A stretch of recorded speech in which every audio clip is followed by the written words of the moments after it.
If you look, come to think of it, well, I got to look at this myself.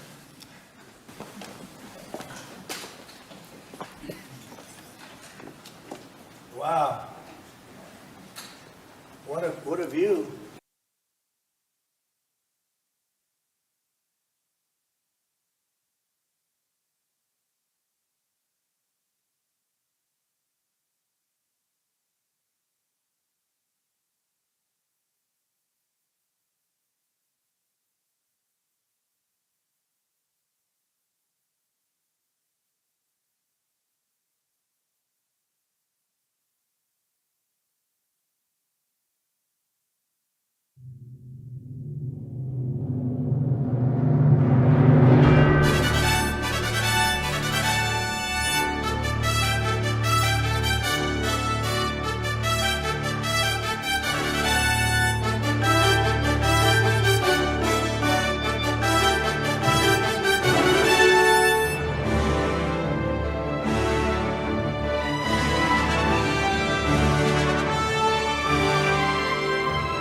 In a world of deceit, telling the truth is a revolutionary act. It's the David Knight Show.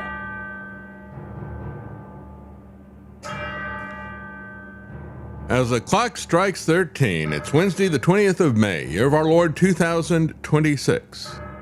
Well, yesterday it was a corruption eruption. I mean, I'm just staggered, quite frankly, even as someone who has followed this closely most of my life. I cannot believe the amount of corruption in the Trump administration. There's an excellent op-ed piece by Mona Charen, who used to be a speechwriter for Ronald Reagan.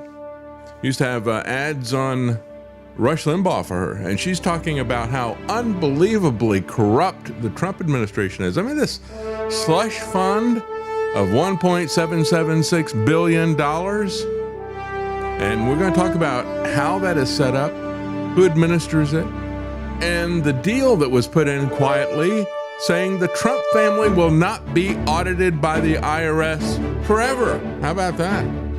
And then, of course, the mass election itself. An incredible display of corruption.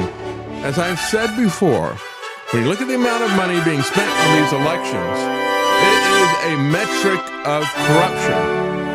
But there are others. We'll be right back.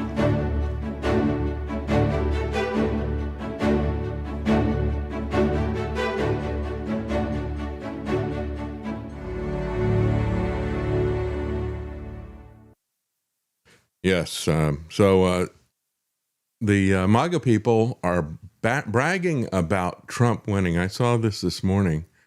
Laura Loomer's boasting about stuff as well. But this is Laura Ingraham. And she said, well, the truth is Trump is just better at politics than everybody else. And it's like, you want to call this politics? It's criminal corruption is what it is. He's a traitor to this country. And I said that. I said, you are nothing but a suck-up sycophant. You know better than this. It's about the money. It really is about the money. And if the government is for sale, and it is, what does that tell us about this government? And he has got his fingers in the till, and he is filling his pockets as fast as he can. It is a disgusting thing to look at. I'm disgusted with this country. And I think anybody who looks at it carefully and objectively is. So we had a validation yesterday of my definition of MAGA. A majority of asinine, gullible Americans voted against Thomas Massie, who's had integrity. We don't want somebody with integrity in Congress, right? And when you look at this, I even have questions about that. We look at everything that Biden did, everything that Obama did that we rightfully criticize them for. And what Trump has done is to make it his own and to put it on steroids, to make it far worse. Take a look at the election, for example. The vote totals for Thomas Massie went up like 19%, but I think the overall number of people who voted went up 356% from the last primary they had. Now, do you think that's real? I'll be honest, I don't think it's real. And I said before, I said part of the game that they're playing with this massive dump in the last week of several $1 million, as well as, oh, look, he's doing threesomes with these Democrat women. And he's got a girlfriend that he tried to pay off because she didn't want to settle a lawsuit with a different congressional office and all this other kind. It's just absolute nonsense, especially when you look at the timeline of what she claims happens. None of that made any sense. But when you look at all this stuff and you look at the polls, let me ask you a question, okay? You know that the Democrats and the Republicans rig ballot access. No question about it. They're rigging gerrymandering. They pick the voters. Okay, but now we're supposed to believe the polls are true? The opinion polls before the election? We're supposed to believe that the election polls are true? Were you born yesterday if you think that's true? Unbelievable. Folks, we have such an unbelievably corrupt government. I don't believe those election results for a moment. And when you look at that, Massey's vote, yeah, of course, it's going to be a contested election. His go up by 19%. But we're supposed to believe that all these boomers who get all their news from Fox never bothered to show up before, and then they show up yesterday? Really? Okay, sure. Yeah, if you say so. Unbelievable. I just don't believe it. So it's the same kind of stuff we saw with Biden and others. And of course, the Republicans play that game as well. They play the game of bringing in Smartmatic and voting machines. They play the game. Trump says we can't have honest elections if we're going to have vote by mail. Well, who was it that put in vote by mail? It was Donald Trump as part of his COVID pandemic fraud. It was a fraud, a lie. He was gaslighting the public. He had to go to that corrupt election for him because that was part of the gaslighting. Got to keep that narrative going so he could inject people with his bioweapon. That's it. That's it, folks. So the AP called Massey's race purportedly, it was 55-45. The seal was ahead. And as I got to say, when you talk about Ed Galrein, the seal, that's the seal he is, as far as I'm concerned. He is a trained performing SEAL, trained to perform for Israel, trained to perform for the military-industrial complex. I have absolutely no respect for somebody who has the kinds of skills that SEALs have when they do the kind of stuff that Dan Crenshaw attempted, the kind of stuff that Ed Galrein's going to... Why do we bow before these people? I mean, they're trained as killers. They're very good at that. Okay, fine. The problem is that if you take somebody who has no morality and you give them a lot of skills, whether it's killing people or whether it is running computers, they have no morality. That just makes them a lot more dangerous, doesn't it? And this guy never talked about anything except Israel and wars. Of course, those two things are always interconnected with America, aren't they? At least lately. So anyway, he got 46,000 votes, and I guess Massey's three former opponents that he beat that put together this smear of this woman at the last minute. One of them took the deposition in the law office of another one that he beat, and then it was a third guy that he beat that promoted it right away. He was the first one to promote it, so nothing to see there, I'm sure. Anyway, the most expensive primary House race on record. Just to put this in perspective, the journal figure that everybody's putting there, of course, I expect this to rise as they look more carefully, but they're saying $32 million is spent on the two of them. This is for a House race. Stop and think about that. How many people live in that district? How much did they spend per voter? It's ludicrous. It's just a metric of corruption. If you go back to Ronald Reagan's election, right? How much did Ronald Reagan spend to get elected against an incumbent president, Jimmy Carter? $58 million. That's what's happened to the corruption. That's what's happened to the purchasing power of our dollar. I mean, you don't even get a good politician for that kind of money anymore, right? The price of houses have gone up. The price of cars have gone up. The price of politicians has gone through the roof as well. It's insane. You can only laugh at this kind of stuff. Absolutely insane. Yeah, inflation. And of course, we also have to factor in, which they didn't factor in, it wasn't reported to the FEC, all of the money with Iran-Contra and Bill Casey, who was one of the creators of this corrupt CIA, the Corruption Intelligence Agency, criminal intelligence agency, people doing assassinations and coups and all the rest of it. As Trump was saying, Thomas Massie, the horrible congressman, the worst congressman in the history of our country. Well, the question is, what is your country, Donald? Is it Israel? Perhaps Thomas Massie is the worst congressman in the history of Israel. That's the reality of what we're talking about here. As I said yesterday, Trump doesn't get credit for beating Massie. He didn't put up all the money. It was Zionist billionaires. It was AIPAC. It was all these other people. The Zionists are the ones who defeated Massie.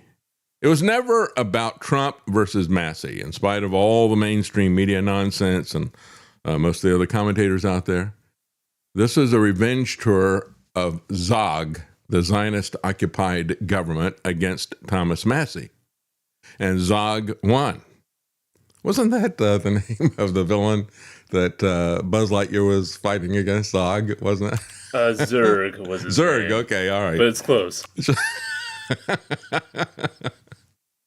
We need to bring him out again. Anyway, Pete Hegseth. Pete Hegseth goes to campaign for him, and we're supposed to believe that all of a sudden that made all the difference in the world, right? Turned things around, to a 10-point lead when Massie had a lead throughout all of this. And also, let me just say this in terms of the fact that it was not Trump who defeated him. Remember, Trump wanted to defeat him first, and he was one of the first people that first Republicans that Trump said, we got to get him out, right? Why? Because he pushed against Trump's fraudulent pandemic relief. Fraudulent relief program for a fraudulent pandemic.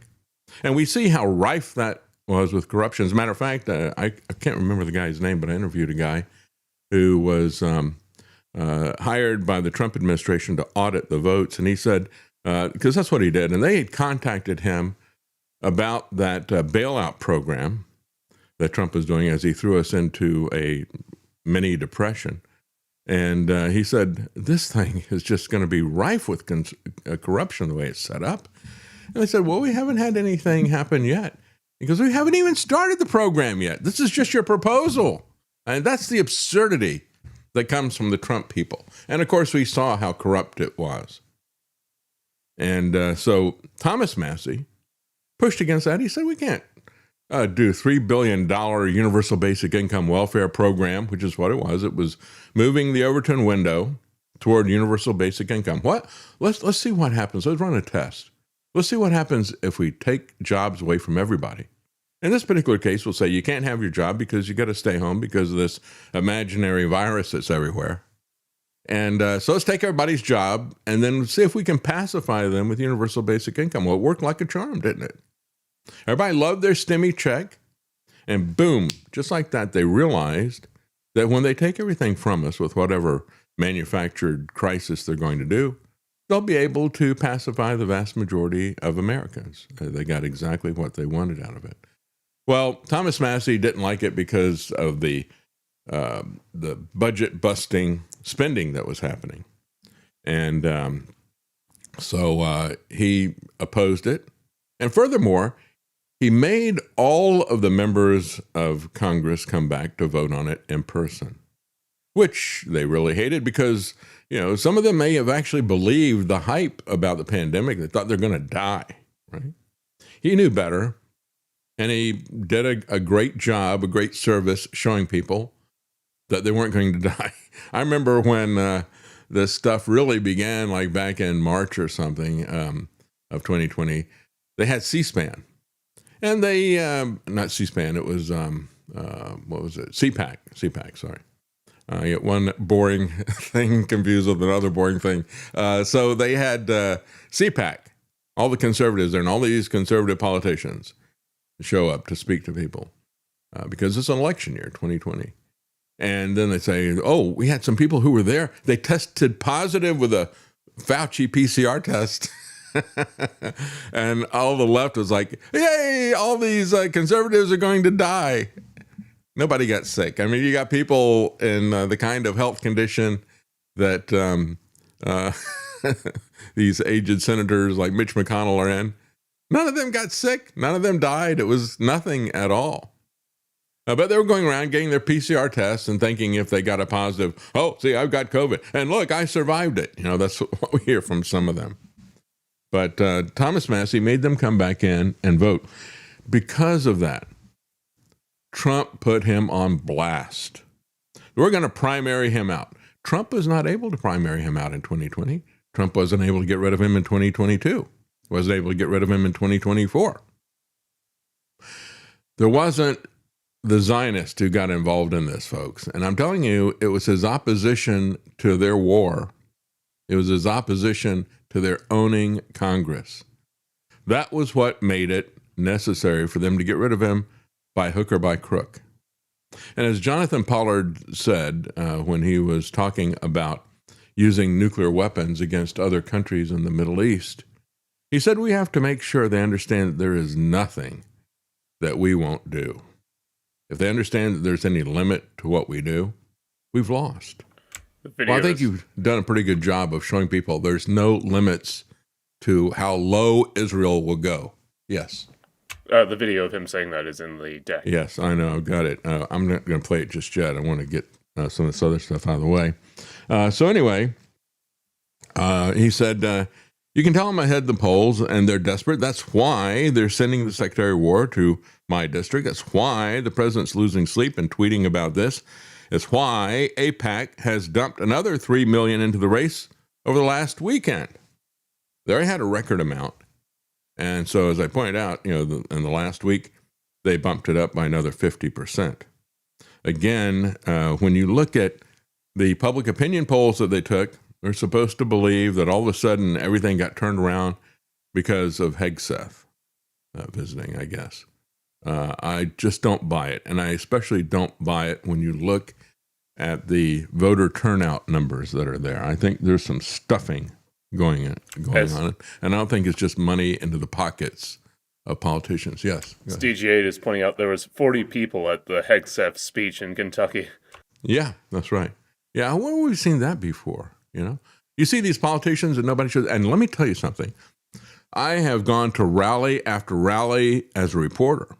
And I've also gone to rallies as a candidate and somebody involved in a third party. You don't get typically more than 40 people turning up at a rally. When you get somebody, you get the kind of crowds that Trump gets, the kind of crowds that Massie got. That's a very different thing. It's unbelievably different to see that. And so, yeah, 40 people at an Ed Galrain thing. And even when I played the clip yesterday of where he had these people screening him from a veteran, from a person who had the honorary title of Kentucky Colonel who wanted to ask Ed some questions. He's got people who are standing there, you know, in suits with their arms folded, and they keep moving in front of the guy. And as Ed moves, 3 of them get in front of him. And he wasn't going to push his way through, but somebody filmed it and showed how they screened him out. Ed does not want to answer questions. There's a good reason for that, because SEALs don't talk. SEALs applaud and they bark for their masters on cue. You just throw them some fish and you're good. Trump hates Massie because the principled Kentuckian voted against budget-busting Big Beautiful Bill. Massie also pushed for the release of the Epstein files. And again, this is New American, but it began in 2020 when he was exposing the waste and the fraud of the COVID pandemic lies. And so when you look at Massie, Trump says he is disloyal. Disloyal. I guess, you can throw, you don't want to throw stones in a glass house, but you can throw stones if you're in the White House, I guess. The adulterer in chief calls somebody else disloyal. And I thought that was the most amazing thing. He attacks Thomas Massie for getting married after a year and a half after his wife died. It's like, yeah, what's the matter with this guy? Why did he wait until after his wife of 35 years died? That's not the way Trump does it, is it? And so now there are tertiary effects that are going to take place. Trump and his rants and his boasting, talking about Rand Paul and Boebert. They will, these are the thrashings of the wounded narcissist out there and his ego politics. The fury continued at 8:12 a.m. as they go through a timeline of all of Trump's furious tweets. He voted against almost everything that is good. That is me, right? Trump. And then at 10:47 a.m., Trump called Massie an obstructionist and a fool. Yeah, the Ed and Trump supporters don't get their news from Twitter. They get it from faux news, F-A-U-X. People like Laura Ingraham. Massie did vote against the big, beautiful bill, but not because it included tax cuts and funding for a border wall. No, because it would increase the national debt. Trump is a Democrat. He never talks about spending cuts. He may talk about tax cuts for some groups. He tells you that other people are going to pay the taxes, right? You won't pay the tariffs. It'll be corporations in other countries even that'll pay the tariffs. No, we got a lot of businesses, small businesses that are going out of business because of Trump's tariff tantrums. And he also tells you that taxes are your path to prosperity. Taxes will be paid by other people, and taxes will make you rich. This is standard Democrat fare, always has been. That's why I say Trump, more than anything, is a New York City Democrat. And he has prostituted himself to Israel and to the technocrat billionaires of Silicon Valley. Although there were some conservative wins in the budget reconciliation, says the New American. I'm sorry, not New American. This is Massie saying vote against it because the bill would increase the national debt. Although there were some conservative wins in the budget reconciliation, I voted no on the final passage because it will still significantly increase the U.S. budget deficits in the near term. It will negatively impact all Americans through sustained inflation and high interest rates. Trump doesn't care about any of that. He made the amazing statement a week ago. I don't really care about Americans' finances. And then yesterday he comes in and he says, all that stuff that's happening with fuel and the embargo that I put on oil through my idiotic war and the results of that locking down the Strait of Hormuz, that's all peanuts. I don't care about that. He just doesn't care about it. I'm sure he doesn't care about, he doesn't fill up his limousines at the gas pump. He never has. And he's always got either a chauffeur to do it, and he's got the Secret Service to do it.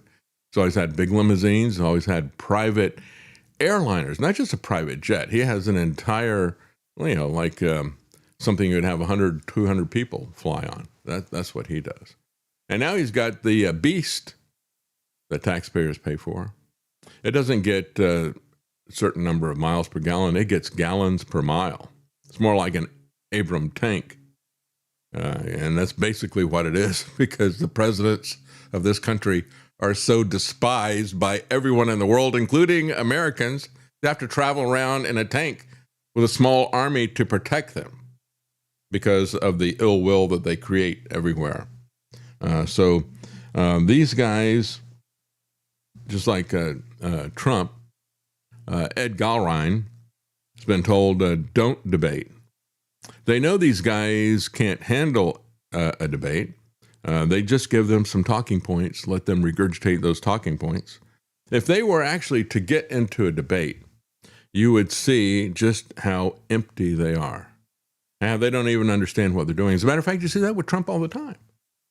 As many people point out, the problem with lying is you don't have a good enough memory. Well, Trump's memory is at the point where he can't lie without contradicting himself in the same sentence.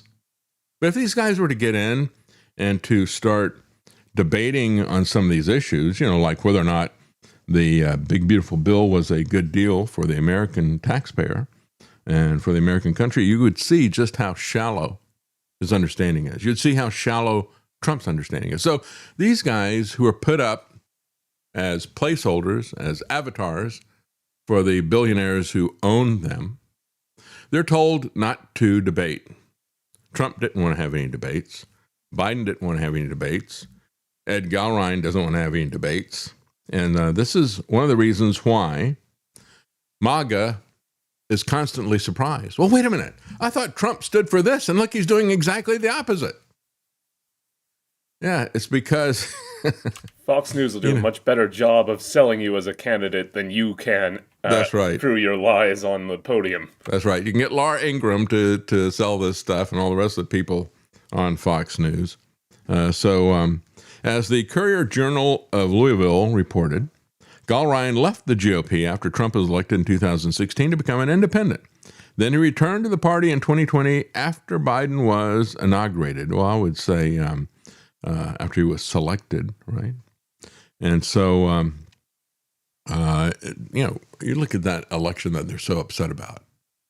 That was as fair as any of these elections. They're all corrupt.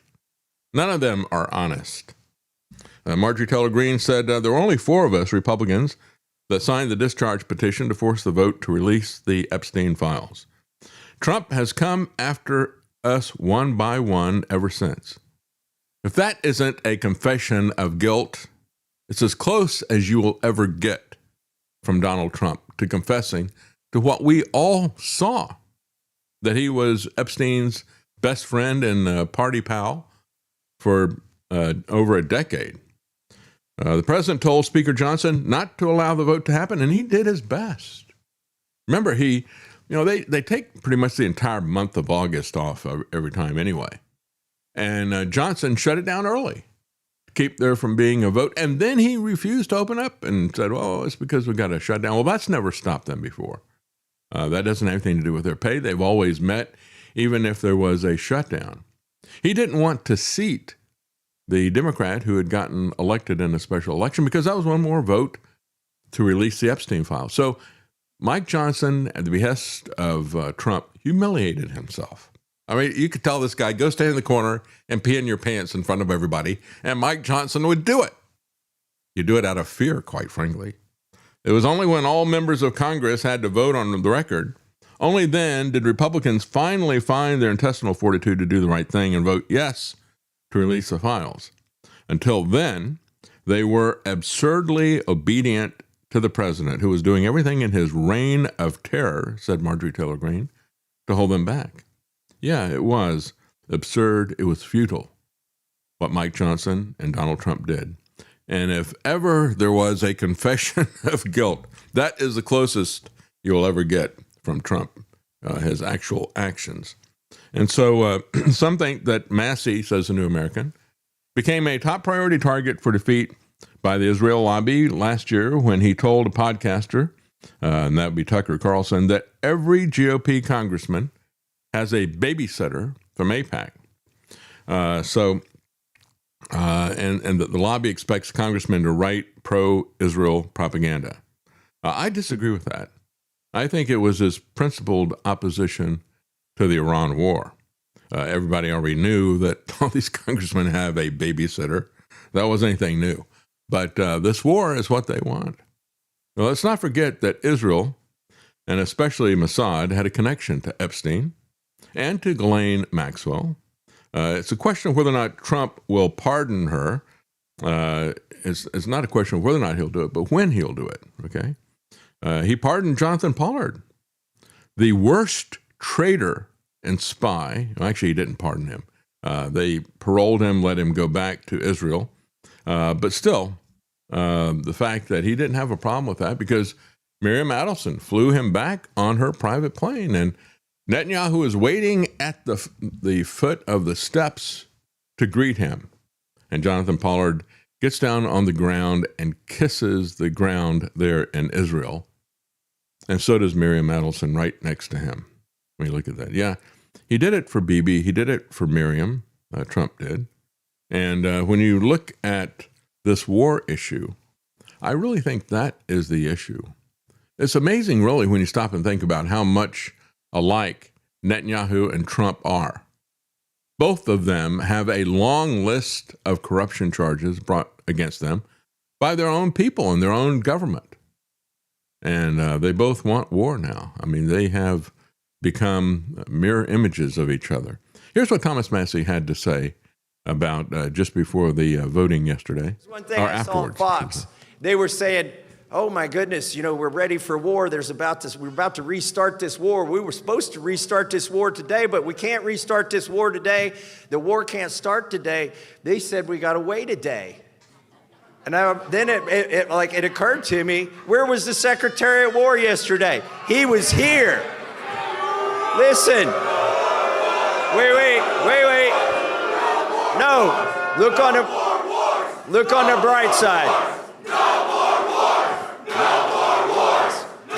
That's what it is, folks. No more war. We don't want war. No more war. Israel demands that we go to war for their good, not for our good. Knock that off. You're going to make me feel good about losing. What I wanted to do was give you all credit. When they saw the influencers here, they panicked. They sent the Secretary of War here, and you stopped the war for a day.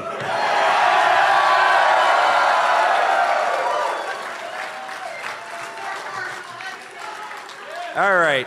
We know we don't want a war, and we know why young people and middle-aged people are against the next war. Because we'd be the ones fighting it. They're trying to bring back the draft. Screw that. We're not going to fight. We're not going to fight some other country's wars, are we? No. What else do we stand for? We don't want to send our money overseas. Okay, I'll go for that. And the Fed.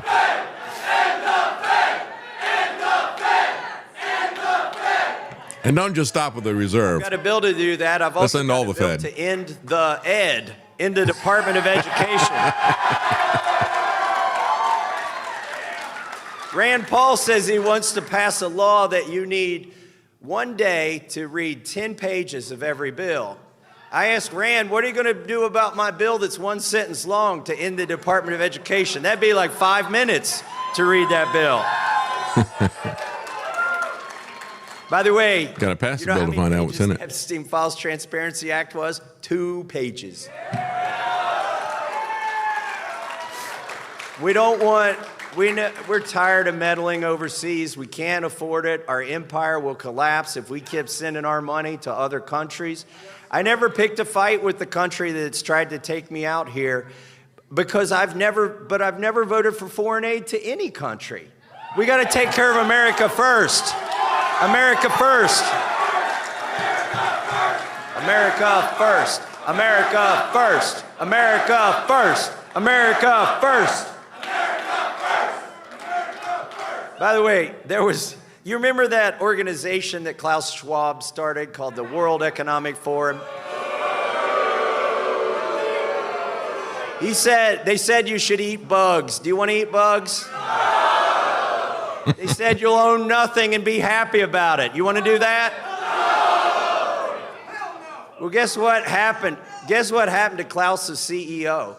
He was in the Epstein files. He had to resign. We took out the CEO of the World Economic Forum with a 2-page bill. It's amazing, isn't it? When we look at the bills and the way they operate this stuff, the GOP, especially under Mike Johnson, has adopted all of the levers of power that Nancy Pelosi corruptly put in place. She was the first one to drop a, several thousand-page bill one day before the vote, so that nobody had any time to read it. That's what Rand Paul is reacting to. They put these bills together that are not, they're 1,000 pages long, and then they drop them on the eve of the vote to make it even worse. They want to make sure that you don't know what's in it. And of course, that was when Nancy Pelosi famously said, well, you got to pass it to find out what's in it. And of course, she knew what was in it. And she was the devil's details are going to be put in by the bureaucracy, quite frankly. And that was really, I think, what she was talking about. But that's a strategy that has been adopted by the Republican speakers as well. Just like the insider trading of Nancy Pelosi has been adopted by Donald Trump. As I pointed out yesterday, when you've got Josh Hawley saying, hey, we need to stop this insider trading, he writes a bill that includes the president and the vice president and his cabinet. Trump went after him with a vengeance. How dare you tell me I can't do insider trading? As I've said for the longest time, the Republicans have become the Democrats of my youth. The Democrats have become the totalitarian Marxists of my youth. That's where we are right now. As the New American finishes up they talk about how much money, and we all know how much money AIPAC threw in.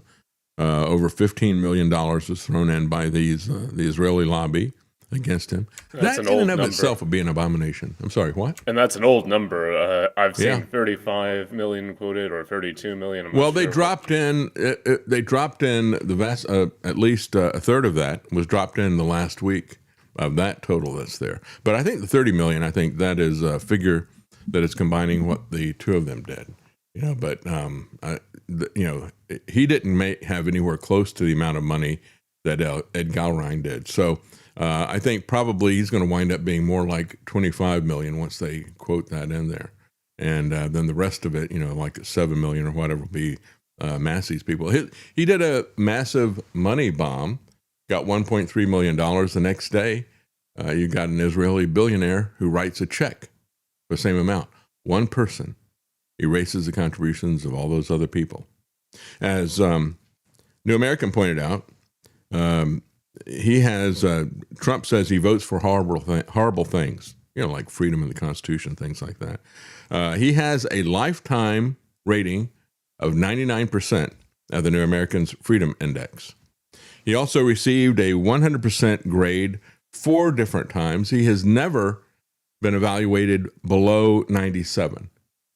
These are the kind of people that Trump and the Zionists and the technocrats need to purge out of Congress. So again, you look at WND, which is a Zionist pushing website, and they say, resounding victory for the president. No, it was a resounding victory for Israel. And as President Trump has pointed out, where does her loyalty lie? She loves this country. Her and her husband are so incredible. Israel. Miss him so dearly. But I actually asked her, I'm going to get her in trouble with this, but I actually asked her once, I said, so Miriam, I know you love Israel. What do you love more, the United States or Israel? She refused to answer. That might mean Israel, I must say. Yeah, she refuses to answer which country she loves more. And just like she refuses to answer, how does she get all these politicians to do what she wants? Right? You and Sheldon created a lot of relationship over the years with politicians at the state level, especially at the federal level. Master-slave relationship. I want you to share with everyone why is it so important and how do you do it? Again, writing checks is part of it, but there is more than writing just checks. So how do you do it? Can you allow me not to answer? You choose. I don't want to tell you. Yeah. I want to be truthful, and there are so many things that I don't want to talk about. Yeah. I mean, we don't want specific, but that's... This is like the old thing from Bismarck saying you don't want to see how the laws are made. It's like a sausage factory. And it's also worth noting that she gets a big hand of applause both times. What do you love more, America or Israel? Well, she's not going to say, but I think you know what that means, and the audience goes wild. Yeah. Same thing for, money won't do everything with politicians. There's other things, but I won't tell you what those are, but I've got other methods, and then she gets a big round of applause for that as well. We have our ways, right? Yeah, you get as much as you can with the money, and if that doesn't work, you bring in Epstein and Mossad, right? That always turns the trick, literally, I guess. But I just want to go back to Jonathan Pollard. Trump is out there calling people traitors. You don't want to talk about Jonathan Pollard? You don't want to talk about Miriam Adelson, who is your owner-donor? You don't want to talk about her and her connection with Jonathan Pollard? I think it's very interesting to listen to Jonathan Pollard talking about the use of nuclear weapons to blackmail the United States. And let me just put this into context. He begins with an event that happened in October 1973. He said Henry Kissinger, by the way, Jewish, right? But he didn't want to, in terms of what he was doing, he was trying to, not because he loved America, but because that's where his power base was. He was at least putting American interest, because that was his interest, over that of Israel. And he wasn't going to support Israel in October of 1973. So what they did was they said, fly your satellite or your surveillance equipment, planes or whatever it was at the time. Take a look at this plane that's parked over here. What do you see under the wings there? And he plays these games. He won't say that it's a nuclear weapon, but he'll do things like he'll call it a weapon of mass destruction, an unconventional weapon of mass destruction, something like the Japanese solution. I mean, we all know what Jonathan Pollard is alluding to. The people who are interviewing him know. This is the thing that just rubs the salt in the wound when these people lie to your face, when they boast about what they're doing, and then they use these code words like, you don't know what I'm talking about, do you? So again, this is October 19th. And then what happened also in October 1970? He was successful in terms of blackmailing the U.S. government to help them in their 1973 war. What happened? That same month, you had the OPEC embargo. It was just directed at the United States. It wasn't directed at anybody else, and it was directed at us because we helped Israel. So he uses nuclear blackmail to blackmail our cooperation and assistance. They do. And notice that Jonathan Pollard says we. This is 1973. He wasn't arrested as a spy until 1985. This is 12 years before he was arrested. All through that time, his loyalty is to Israel, a disloyal traitor to the country that he was born in.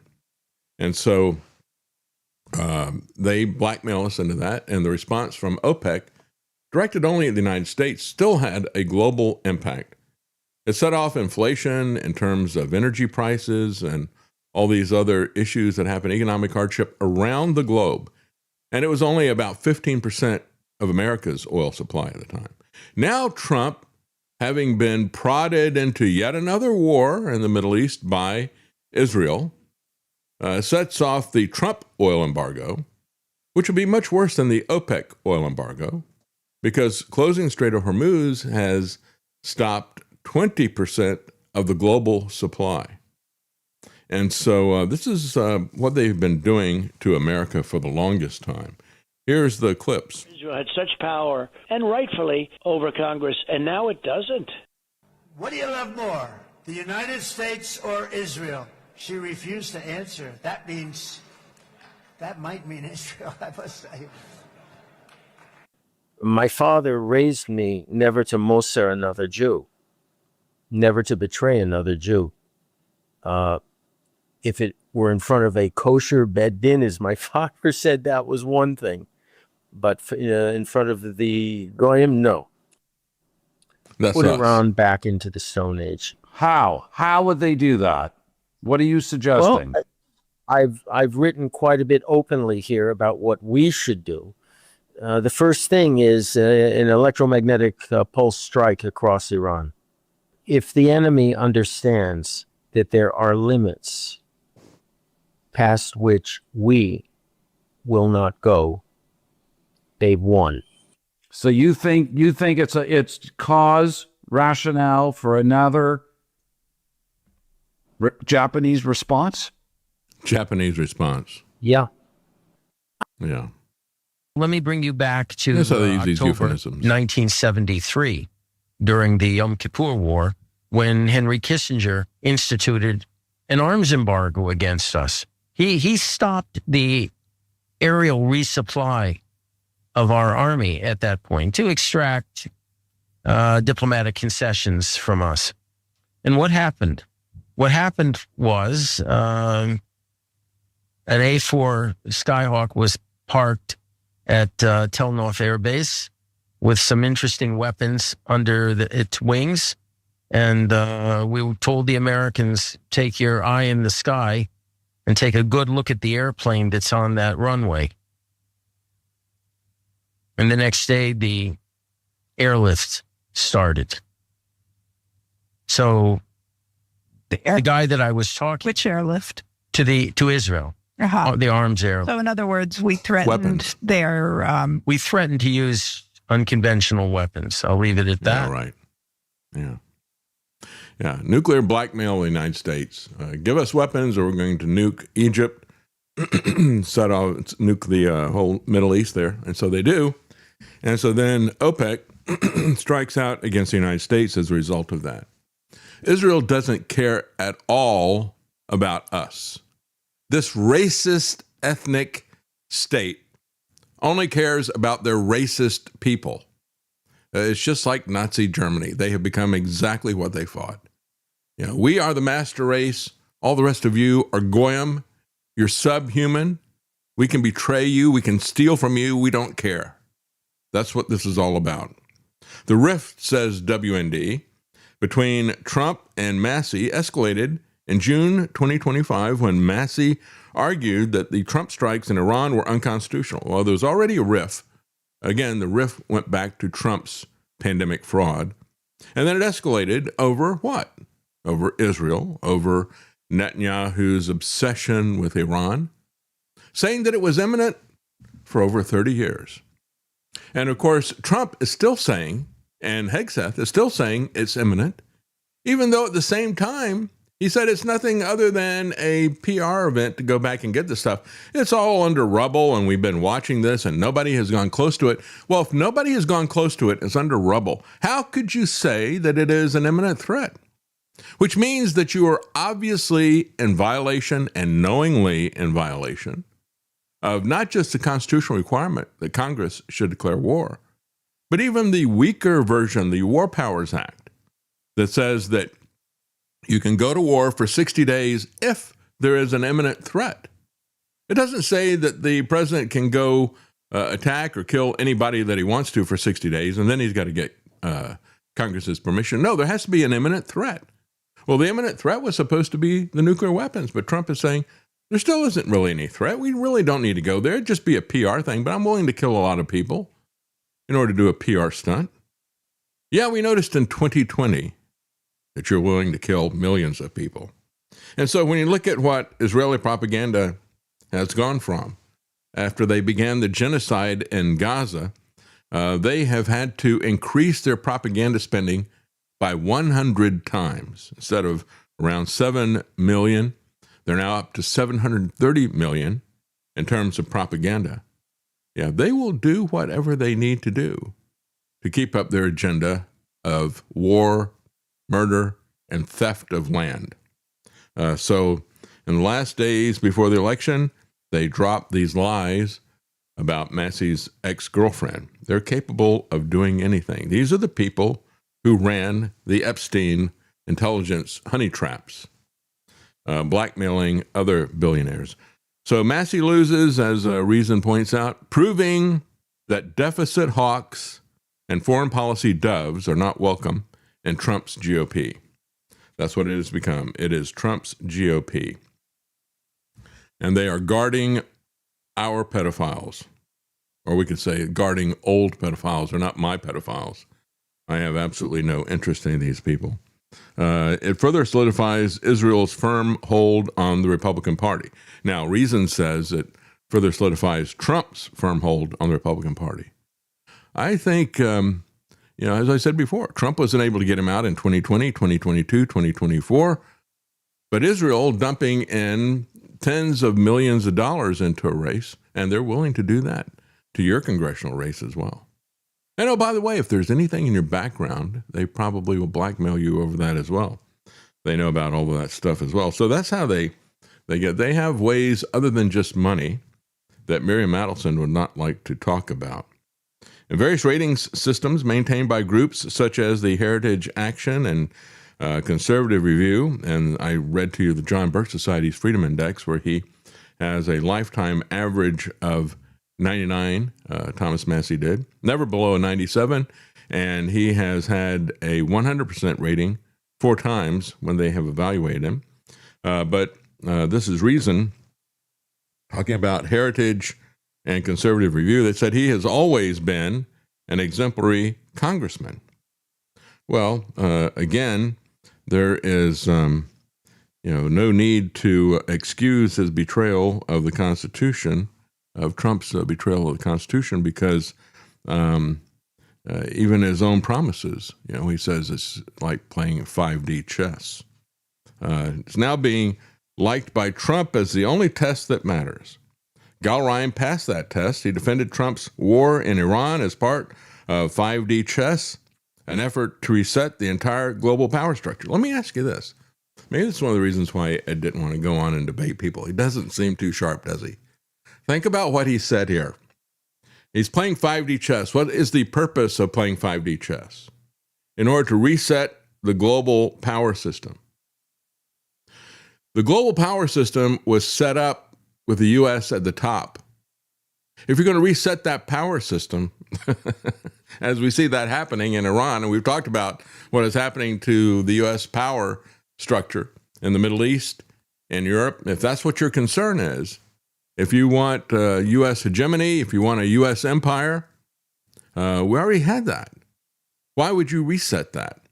And that's exactly what Trump's actions are doing. They are resetting the global power structure that has been in our favor. He's resetting that to something that is not in our favor. In favor of Israel. That's right. Well, it's in favor of Israel, and it's also creating essentially a multipolar world with things like BRICS and other stuff like that. So it is not what the American empire has always wanted. I guess I should be grateful about that. It's kind of the back end of all this stuff, just like everybody woke up about the vaccines with COVID. So they point out in Reason, they said, Massey held on longer than most, but his path into political retirement is well worn. It has been trodden by many Tea Party era Republicans who stuck to their principles only to discover that principles no longer matter to the contemporary GOP and their voters. With Trump's descendants, whatever energy was left in the Tea Party has now turned into pure populist rage and into tribal animus. And this is what you see all the time. It's like, well, if Thomas Massey is such a great Republican and conservative, why is he liked by Democrats? Well, he's liked by Democrats because he came after the Epstein files. He's liked by some Democrats because, again, opposing Trump, even when Trump is wrong, they just see that as fueling their tribe, right? But these people coming out, they can't look at an issue and say, is this right or wrong? Because they don't have any principles. They only have positions, and their positions are dictated by their tribal identity. That's how they run this stuff on the MAGA people. Even if Massey had won, observed Reason's Nick Gillespie, he said the GOP of which he was a part is very different from the one that he belonged to when he first arrived in Washington. Irony in the fact that Massey once wrote in the pages of Reason that libertarians ought to work within the Republican Party to achieve their political ends rather than eschew the two-party system. Well, I don't believe in third-party politics either, because that is, as Massey pointed out, is futile, because the system has been completely restructured to favor these two parties. It is a political system that is for the parties, by the parties, of the parties, and you need not apply. They don't want your vote. They don't want you participating in this whatsoever. I think that we need to go to a higher authority, the Lord Jesus Christ. That's the bottom line. Yes, what? I was just going to say that for a three-party or anything other than a two-party system to work, you need to get rid of first-past-the-post voting and go with something like ranked choice, or there are even better systems than ranked choice, like approval voting. But first-past-the-post is always going to devolve into a two-party duopoly, which we've seen historically over and over again. That's right. And it is Republicans understand that. That's why they have pushed so hard wherever this has been experimented on, because they realize that if you have an alternative to have multiple candidates, they're going to be out the door. The Democrats have got their crazy constituents who are the Sodom and Gomorrah crowd, and they're going to vote for them over those issues. I was just yesterday, we were behind a car, and they had bumper stickers up all about Roe v. Wade in 1973. It got my attention because they had like fallopian tubes or something as part of it. And it looked like some kind of a stylized bull or something when you're looking at it on the back of a car. But we were talking about that, and Karen says, can you imagine somebody loving abortion that much, they put a sticker like that on their car? It's like, yeah, that's what the Democrat Party has become. It is really out of touch with the mainstream, but so is the Republican Party. And the Republican Party knows that it wouldn't take much to move Republican voters. The Republican voters just vote for them out of disgust of what the Democrats have done. And so they know it wouldn't take too much. So that's why they oppose all of these reforms of the first past the post system. They want a duopoly. It's the only way that they can survive.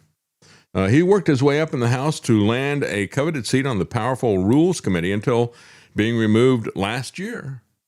By who? By Mike Johnson. Again, they're going to play the power politics. This is not the, I'm a bill on Capitol Hill. That Schoolhouse Rock thing is long gone. These people in Congress, they had to fight, and part of these leadership fights as to who was going to be the speaker. And, of course, they had a temporary victory, but then they lost that as well once they got Johnson in. Part of it was to say that we can introduce bills from the floor, that we can have debates, we can have a say at the floor. If you're in today's Congress, under the rules of Pelosi and Mike Johnson, you have no say. You can't even get your vote, a vote on your bill if you write one, really, in most cases. He helped to lead an effort to block Trump's tariffs when they were ruled unlawful in the Supreme Court, that were later ruled unlawful in the Supreme Court. Throughout all that, Massey is committed to the principles of limited government, but he also put a huge target on his back. And again, they don't want to really mention what's going on with Israel, because if you talk about the interest of Israel and you say, yeah, they got angry with him because he didn't support the attacks in June of 2025. They got angry with him because he doesn't support the war and all the rest of this stuff. If you talk about that, oh, well, you are anti-Semitic. They don't want that. They have been intimidated to not talk about that. Despite the fact that Massey's positions on war, on spending, on the Epstein files are more in line with Trump's campaign promises than they are in line with Trump's actions in office. Again, Trump makes these promises to the majority asinine, gullible Americans, MAGA. And even after President Trump does exactly the opposite of what candidate Trump said he wanted to do, exactly the opposite of what the MAGA people want to see, they still don't do anything about it. Well, there is a move back. He was very happy about the fact. I think in the case of Cassidy, it really was Trump's revenge. Senator Cassidy in Louisiana, that happened over the weekend. I think the Massey thing is Israel, but I think the Cassidy thing was Trump taking revenge on him because he voted to impeach Trump when he was president the first term. Well, Cassidy is getting a little bit of a revenge right now. The Senate has advanced a measure to end military action in Iran as a rebuke to Trump. And it happened because Cassidy switched sides. Yeah, he may have lost the election for re-election, but he is still a senator until next year. The Senate on Tuesday advanced a resolution to halt military action in Iran after a surprise defection, says CNBC. How much of a surprise is that, really? From Republicans, Bill Cassidy of Louisiana, dealing a blow to Trump's war effort. The Senate now could have the votes to force Trump to pull back the military from Iran or to seek congressional approval for additional action. But despite the War Powers Resolution advancing 50 to 47, it still has little chance of becoming law. It would need to pass a final vote in the Senate, then clear the House, and then Trump would almost be certain to veto it. But the vote does show increasing headwinds to the war with Iran, and also headwinds for Zog. When we look at this is one of the reasons why it's so important to pay attention to the Constitution rather than just to this War Powers Act. Because the War Powers Act is just a law. It is not, when a law violates the Constitution, it is not a legitimate law. And that law does violate the Constitution. The Constitution clearly says that it'll be Congress that will debate and declare war. It was something that was put in as a response to an emergency action because, again, you had all these presidents doing what Trump now does for everything, saying, well, I had to start this war because it was an emergency. There was an imminent threat, so we had to do something about it. And then I just got stuck there. That's the problem with all this stuff. Well, the reality is that if you're going to skip the Constitution because you declare an emergency, guess who gets to declare the emergency? The president does. And he has done that over and over again, falsely declaring that emergency. So he has said that the War Powers Act is unconstitutional. And he's actually right, because it eased up the requirements for going to war. There's actually stricter requirements in the Constitution that it sloughed over. So we're going to take a quick break. And do we have, has Gerald joined us yet? He has not joined yet. We have quite a lot of comments. Yeah, let's take the comments before we take a break. Stealth Patriot, thank you for the tip. He says, you can forget any hope for real transparency of the Epstein files for sure now. The Israel lobby buys another seat. At least they will get all the wars they want with American money and blood. Yeah, I never had any hope for any Epstein transparency. We don't need to know anything more than we already know. Trump has basically confessed with his actions in terms of fighting all this stuff. And it's interesting to see people like Dan Bongino really angry with Thomas Massie because the whole Epstein thing outed Bongino as a hypocrite fraud. Marky Mark, New Jersey, thank you for the tip. He said the $32 million wasn't even for the real election, which will be in November. It was for a primary. Yeah. But again, because of gerrymandering, they set these districts up for the benefit of the. Okay, we're back, I think. We had OBS crash on us. I don't know. We need to look into something if we could even pay for something. OBS is free. It works pretty well, but we've had a lot of issues with it lately. I don't know what is happening. Maybe it's some of the hardware that we had. It doesn't play well with it. I don't know. Anyway, let's continue on with the comments. I don't know where it got cut off, but we'll continue on with this. DG8, thank you for the tip. He says, David, you ever seen the movie Idiocracy? Yeah, I'm afraid so. But this is exactly what the government that we've got. And to make it worse, a UFC event on the White House lawn in June. Again, we're taking it down to the lowest common denominator of intelligence. That is where we are with the Trump White House. But again, everything that the Trump White House does is really about like a WWE wrestling event, isn't it? So he said people are struggling. Trump says, let them eat cake. Well, actually, what he said was let them eat peanuts, right? Good grief. So Fuzzy Mateo says, if Russia intervenes in our selections, it's a problem. But if it's Israel, it's okay. And, Laura Loomer, who is not Jewish, but she wants to be Jewish, at least that's what I hear. I don't know. Genealogy doesn't really matter to me. It matters to the Jews, doesn't it? They're the ones who are racist. They're the ones who are calling everybody else racist. But I don't really care if she's Jewish or not. But she is a hardcore Zionist, and she is now saying, well, Russia interfered in that Massey election. Really? Well, what about Israel? That's not an issue. And it's not an issue that they don't have to register as foreign agents at AIPAC. That's not an issue either. Audi, Modern Retro Radio. Good to see Audi. He says, I have a problem believing that Kentucky voters rejected the guy who got the Epstein files released. The pedo-in-chief's AIPAC puppet was installed. Yeah. Again, when we look at that, there's already some good evidence. As I said at the beginning of the program, the fact that Massey's vote totals went up like 19%. We expected there to be an increase in the voter turnout, but overall they were up by 356%. How does that happen? In a primary, even with all this attention, I just don't buy that. I think there's some padding going on.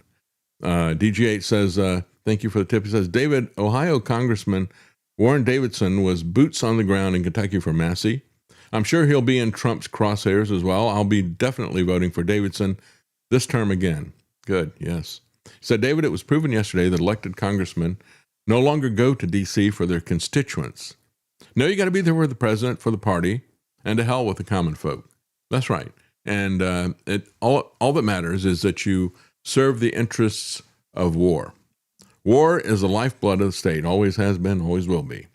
Soylent Goy says AIPAC sent a message.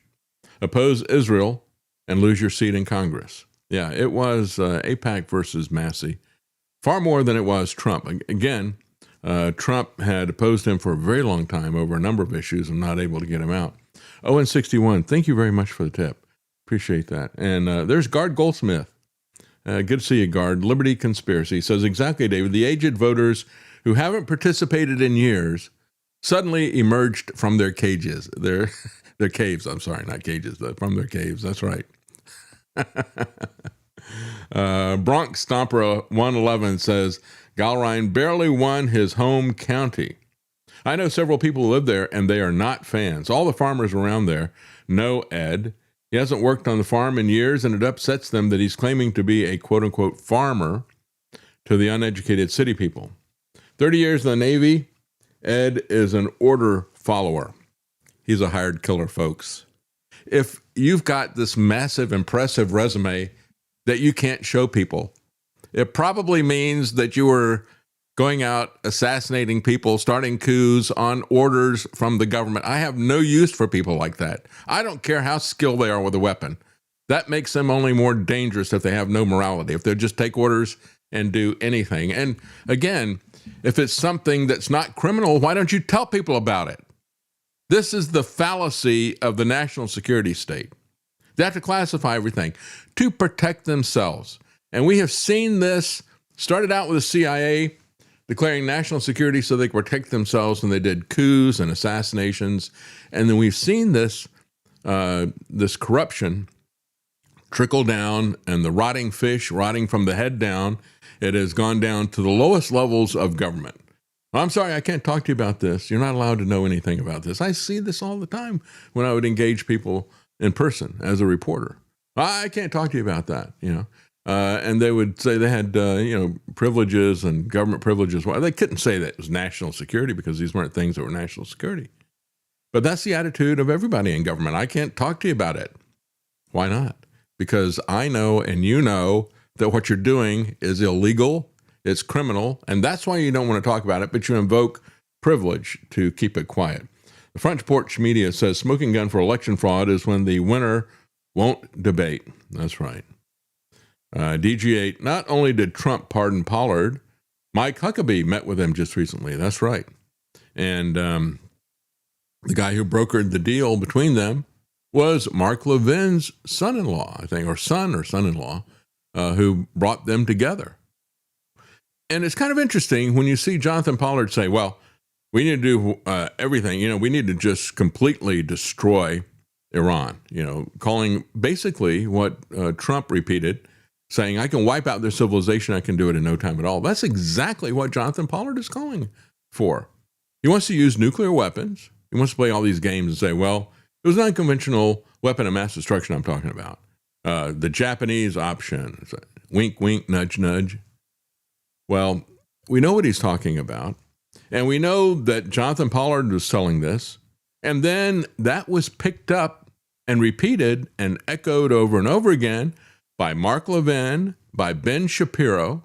And then Trump started talking about it. Trump is not just a guy who is on the side of the worst traitor, arguably, that America has ever had. But he actually gets his talking points from the worst traitor America has ever had.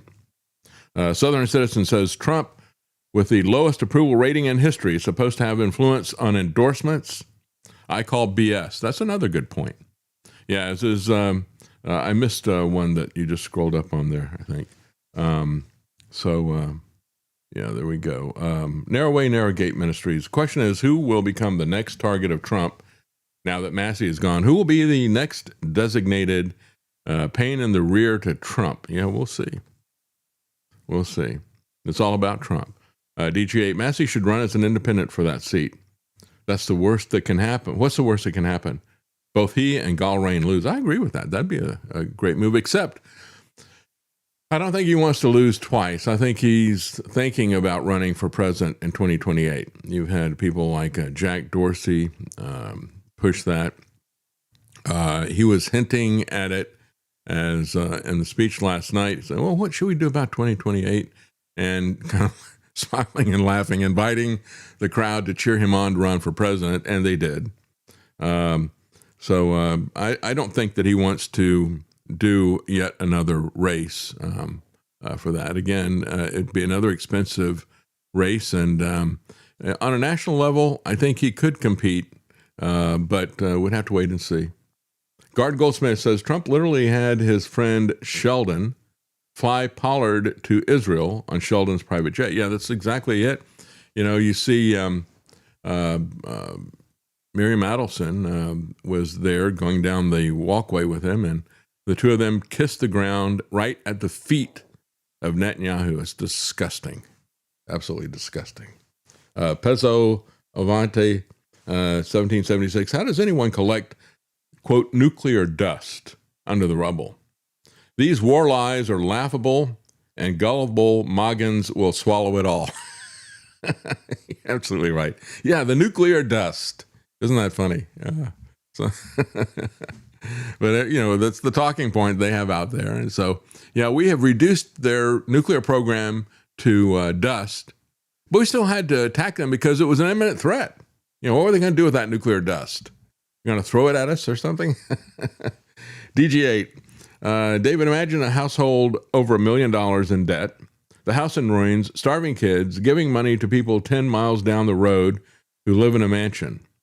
That's what foreign aid in America amounts to. Yeah, I agree. Yeah, and most of the foreign aid that we give in other countries, if it's not Israel using it for war, using it to kill people and reduce their houses to rubble, in most cases that foreign aid goes to the corrupt leadership of these countries. Pezzo Avante 1776 says Gallrein sounds like an intestinal disease, the Gallrein syndrome. Yeah. It does, doesn't it? I like someone's comment that he has the sort of soulless, dead-eyed stare that you typically only see from prosperity gospel mega preachers. Yeah, that's right. Yeah, he does. He does have that look. That's right. Narrowway Narrowgate Ministries. Trump could pull back the military today. That will not stop the economic hardship that is coming. That's right. They have stored up a lot of economic wrath.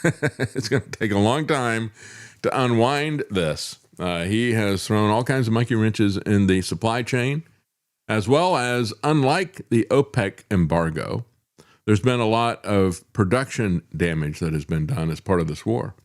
He said the intentional war that he was blackmailed to fight has grave consequences. And I lost the rest of that. There is that it there? Where are we? Yeah, that will soon be upon all of us. You're absolutely right. Well, we're going to take a quick break. Gerald Slinty is going to be joining us. I guess he's not joined yet, or has he? He's getting there. Okay. All right. We're going to take a quick break, folks, and we will be right back. Stay with us, and we'll talk to Gerald Slinty. He, I'm sure, is not happy about what we see. And the cover of Trends Journal talks about Trump's comment last week when he said, I don't care about Americans' finances. Now he has doubled and tripled down. He's repeated that multiple times, even talking about how I don't care about the gas prices. It's simply peanuts, he says, right? You know, all you little people, you don't matter at all. The arrogance, and I can't do it like Gerald Slinty, so stay tuned. He's going to give us the arrogance of these white shoe boys. We'll be right back.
You're listening to The David Knight Show. If you like the Eagles, On a dark desert highway, the Cars, and Huey Lewis in the News, they say the heart of rock and roll is still beating. you'll love the Classic Hits channel at APS Radio. Download our app or listen now at apsradio.com. All right, joining us now is Gerald Celente of Trends Journal. You can find it at trendsjournal.com, and you can save 10% off with the code NIGHT. And as we showed before the break, this is Gerald's cover right now for Trends Journal. Trump going full Marie Antoinette. Basically let them eat cake. No, he wants you to eat peanuts, actually. He doesn't think the massive inflation that he has ignited is anything to worry about. He certainly isn't worried about it. I mean, he has inflated his fortune with the double dealing and the open in-your-face corruption, so much so in just the last few months. He doesn't care at all about the price of gas, does he, Gerald? Well, he cares about himself and his family. That's right. I mean, all the facts are there. It's, we have these are some of the headlines. Trump's deal with his administration also ends his tax audits. Yeah, isn't that amazing? That's Wall Street Journal. Isn't that amazing? Yeah. It's one thing after another. It's beyond Biden, right? This is like when Biden's pardoned his son, for 15 years, everything that he did, and some other people as well. Trump is going to pardon his family for all their tax fraud now and into the future. The word used by the now acting attorney general, who was Trump's personal lawyer, Todd Blanche, is to say, forever. The IRS is banned from coming after them and auditing them. And this is happening, Gerald, as Trump is pedal to the metal on setting up Palantir and all these other AI companies to audit his enemies and each and every one of us into the finest detail. We saw this as he weaponized AI and the auditing capabilities of that. He got Pulte to go back and look at all the real estate transactions of his political enemies, the Attorney General there in Letitia James, and also Lisa Cook of the Federal Reserve.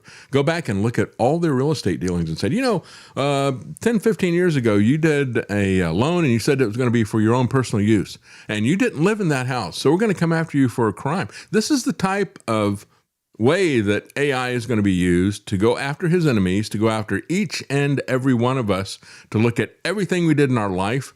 As I said many times, Harvey Silverglate, who went on to found FIRE, Foundation for Individual Rights and Expression, and he wrote the book, 3 Felonies a Day. He said the federal government has put out so many laws that on average, he believed that Americans were committing 3 felonies a day and didn't even know it because the law was so complex. So now they've got AI to go back and to match you up with all that stuff if you're an enemy of Trump. I mean, an enemy of Trump, you were talking about Massey. Mm-hmm. I mean, this guy, I met him. I did a talk for Ron Paul. And I'm going back like 4 years ago. And this guy's terrific, Yeah. And I kept following him. I have to say, there was nobody in Congress that I respect more than Massey. Mm-hmm. Nobody. I agree. And how much did they spend to knock him out? It's an absurd amount, isn't it? It's like $32 million. Yeah, when you look at the amount of money that's being spent on these elections, it is a metric of the corruption that our government has become, because people know that they can buy whatever they want if they get whatever they want if they buy a political office. There is no return on investment like owning a politician, is there? Again, look at the money and where the money come from. A lot of it from pro-Israel. That's right. Yeah. That's why I said this is not a contest between Trump and Massey. Trump wanted to get him out in 2020, and he couldn't. And he was wanting to get him out ever since then.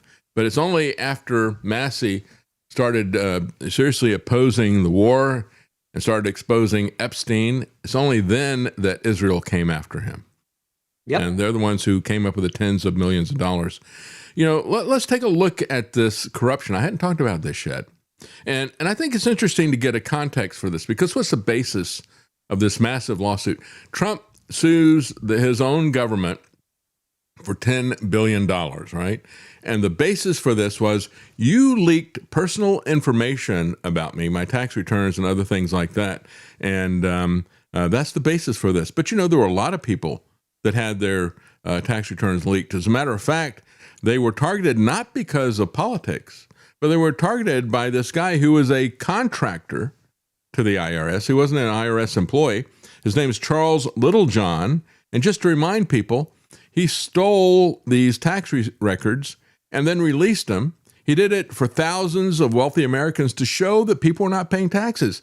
And the names on the list are people like Jeff Bezos, Elon Musk, Warren Buffett, Michael Bloomberg, Bill Gates, George Soros, Carl Icahn, Rupert Murdoch, Mark Zuckerberg, Ken Griffin. Now, he revealed things like George Soros paid no taxes in 3 years.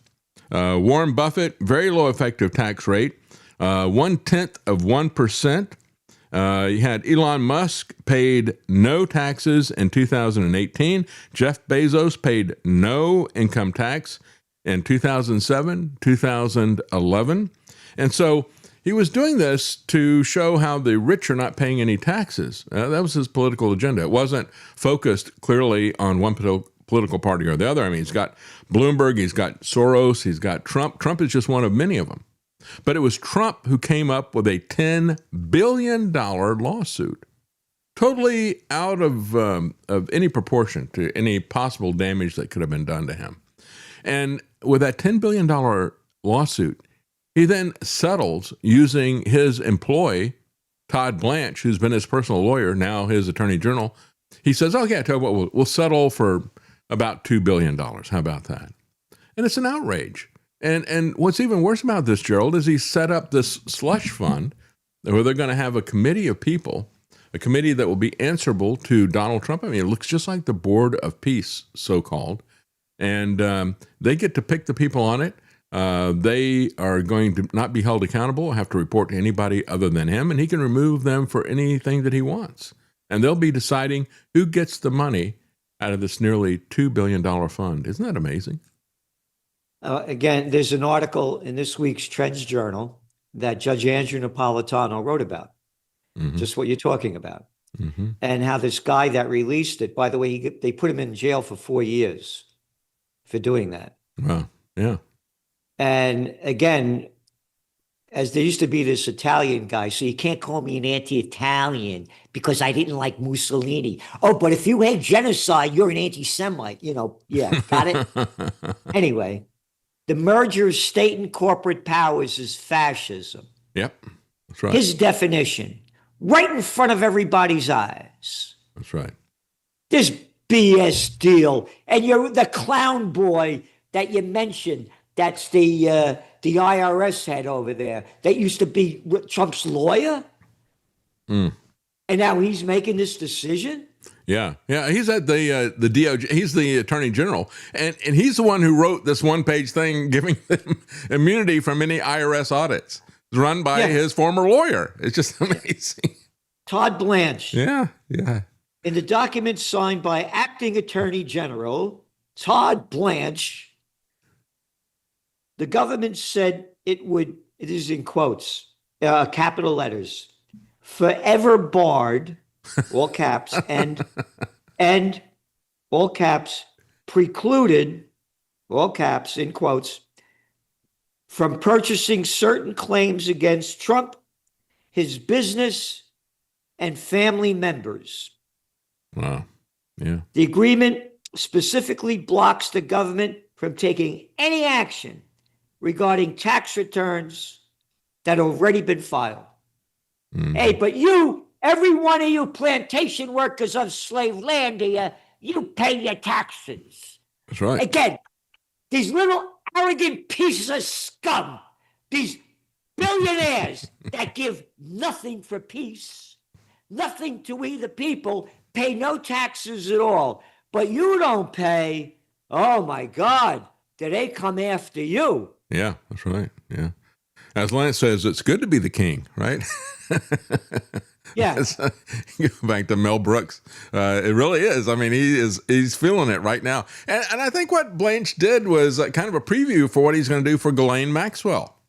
I don't think it's a matter of if she's going to get a pardon. It's just when she's going to get a pardon. And he was the guy who did this long, extensive interview with her in prison. And the result of that was she got sent to a club fed, where she had all kinds of privileges, very easy time that she was doing. Yep. And so, you know, he's the guy, he's the fixer. He's the guy who's taken, what was his name? The lawyer Cohen, was it Cohen or something, who turned on Trump? But yeah, it's going to be that type of thing. You know, he always has a lawyer who goes around and does the payoff and does the dirty work for this stuff. As Mona Charen, who was a former speechwriter for Reagan, said, how corrupt is Trump? Well, here's the numbers. He is the swampiest swamp creature ever. Yep. She nailed it. I thought it was funny. She said, I don't like to write about the same thing twice in a row, but the latest revelation of Trump's wanton, shameless profiteering from the White House cannot go unremarked.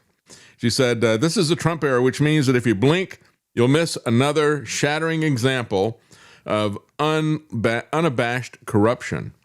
And so that's how she starts her op-ed piece. How about the numbers coming out that people shorting the oil futures Mm-hmm. before he makes a comment that, oh, we got to cease fire now. And we'll give you 48 hours. You got 48 hours, all right? I'm giving you 48 hours. You don't do I give you 48 hours, it's going to bomb you the room, all right? Oh, he did that on a weekend. Yeah. Minutes before the equity markets opened up. Hey, we're going to give you we got another 10 days. All right. Everything's good. Look what just happened yesterday. By the way, going back to this Massey, again, he's the only, this is very important. This guy was very popular in Kentucky. Mm-hmm. Mm-hmm. That he lost this is showing you the true power behind this Trump administration. There was nobody more popular as a Republican that spoke out against war and other criminalities than Massey. Nobody. Yeah, that's right. Yeah. And that he lost this race is showing you really how powerful this Trump administration is.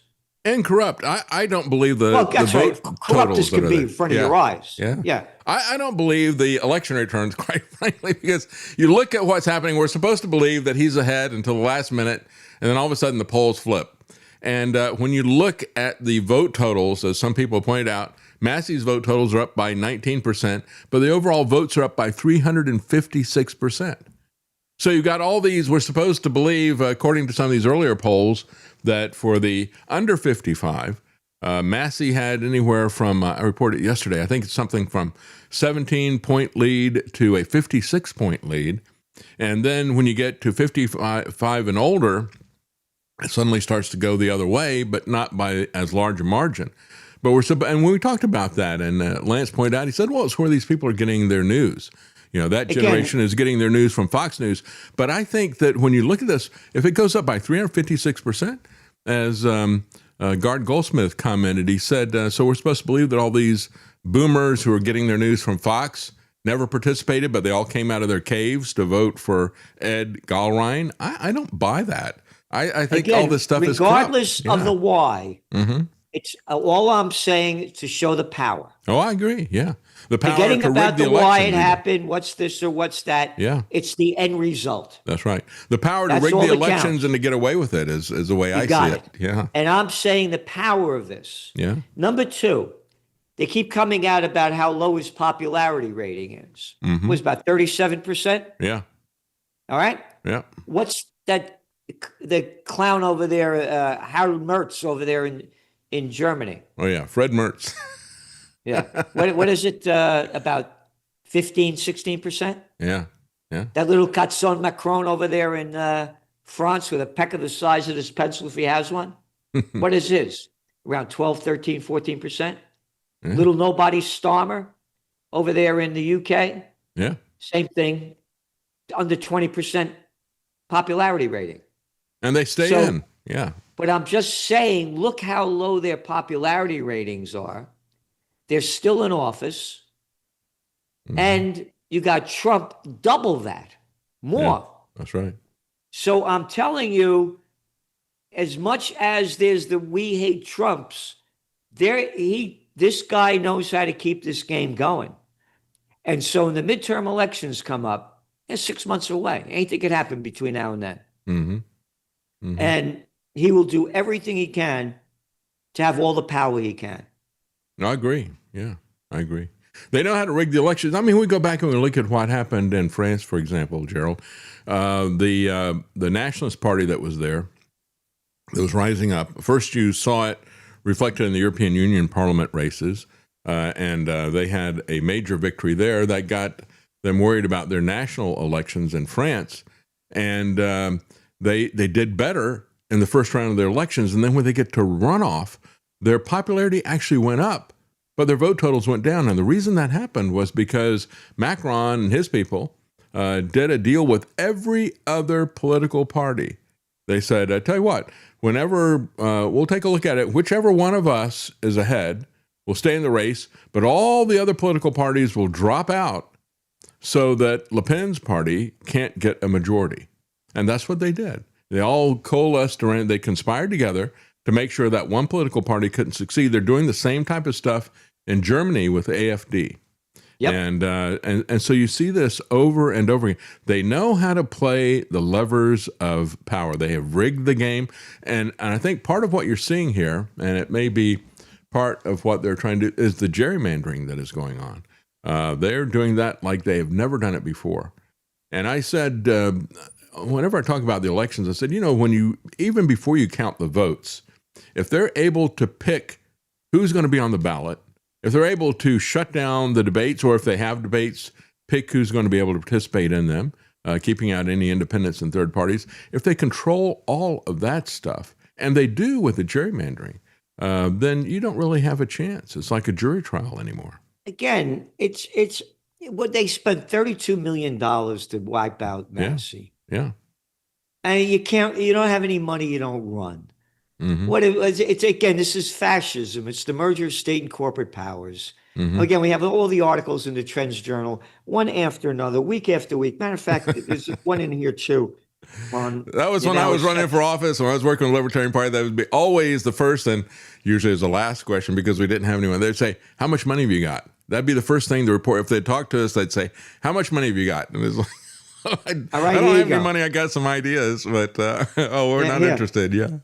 This is one of your articles in this week's Trends Journal. Fascism. Venture capital firm with close ties to Trump sees itself as election kingmaker. Yeah. All right? Yeah. Week after week, we've been putting this data in there. This isn't a republic. It's fascism. The merger of state and corporate powers. And again, it's serious, and the whole game is being rigged. Look what's going on. Before I went on the air, I looked at the oil prices. Brent crude is down over $4 a barrel. And you know why? Trump says he hopes to end conflict in Iran, quote, very quickly. Number one, it's not a conflict, it's a war. Yeah. So stop calling it a conflict. Yeah. Grow up. No, you got to call it a conflict because the president says it's not a war. Okay, I'll be good. It's not a war. All right. Number two, he says he's going to end it very quickly, right? He says, we're going to end this war very quickly. They want to make a deal so badly. They're tired of. This should have happened for 47 years. Somebody should have done something about it. And it's going to happen. And it's going to happen fast. And you're going to see oil prices plummet. All right. And he is the master of deception. And as I said, the problem with liars is they don't have a good enough memory to get away with it. His memory is so bad, he lies in the same sentence Contradicts But he gets away himself. with it. Yeah, he does. Yeah, he does. He gets away with it. Where is the here? This is in part of your economic update. March 4th, Pete Hegseth told reporters that the Iranians are, quote, toast, and they know it. Yeah. March 6th, Trump posted on Truth Social, Lie Social, quote, there will be no deal with Iran except unconditional surrender. March 11th, Trump said U.S. won the war, quote, you never like to say too early you won. We won. In the first hour, it was over. We got all right? Yeah, yeah. They've got March no Navy. 21st. They've got no Air Force. Forget about the fact they never had an Air Force or Navy. They've got none now, except they're still able to launch attacks, even if they say that they have obliterated their ability to do that. As soon as they say that, there's attacks launched. I mean, they just, and they never are held accountable for anything, as you point Nothing. out. Whatever they say. March 26th, Trump told the cabinet meeting Iran was, quote, defeated. They can't make a comeback. We won this war. This war has been won. Mm-hmm. All right, now remember, this is the same Trump that said, how long is this war going to work? Oh, 4 or 5 weeks. 4 or 5 weeks. And what, we're going into what, this 12th week? Mm-hmm. Mm-hmm. All right?